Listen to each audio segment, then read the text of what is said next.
Teşrik tekbirleri yarın Arafa günüdür. Yani Cuma günü. Arafa gününden bayramın 4. günü ikindi namazına kadar 23 vakit Allahu Ekber, Allahu Ekber, La ilahe illallah, Vallahu Ekber, Allahu Ekber ve lillahil hamd. Yerin göğün kainatın yaratıcısı Cenab-ı Hak'tır. O birdir. Onun eşi, ortağı, benzeri yoktur. O bizim Rabbimizdir. Biz onun abdiyiz. Ona ne kadar hamd etsek, ne kadar şükretsek azdır. Teşrik tekbirlerinin kısaca manası da budur. İşte Arafa gününden bayramın 4.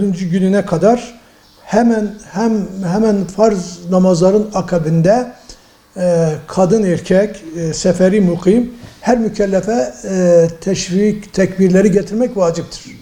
Fakiri fukarayı, yetimi öksüzü sevindirme günüdür. Hastayı ziyaret etme günüdür. Ondan sonra komşuları, akrabaları ziyaret etme günüdür. Sıla-i rahim yapma günüdür. Dolayısıyla bayram bizim için tatil değil, gönül kazanıp Allahu Teala'nın affını, rızasını kazanma günüdür. Bunu da bu şekilde unutmamakta fayda var.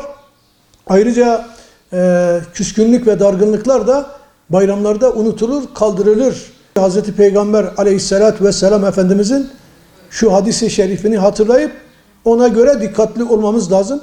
Bir müminin bir mümine 3 günden fazla küs ve dargın durması caiz değil. Bunların en hayırlısı ilk önce selamı verip bu küskünlüğü, bu dargınlığı ortadan kaldırandır. Biz de selam vereceğiz. Küskünlüğü, dargınlığı ortadan kaldıracağız.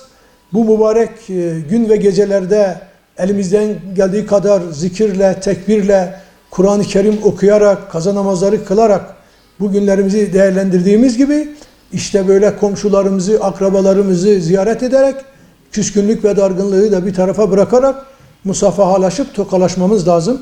Hatta yine Hazreti Peygamber aleyhissalatü vesselam Efendimiz hadisi şeriflerinde şöyle buyurur. İki Müslüman karşılaşır, musafahalaşır.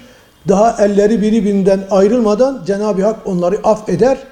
Bu hadisi düşünerek musafahalaşıp tokalaşalım, kucaklaşalım, kırgınlığı, dargınlığı ortadan kaldıralım ki Cenab-ı Hak bu mübarek günlerin yüzüsü hürmetine bizleri affetsin.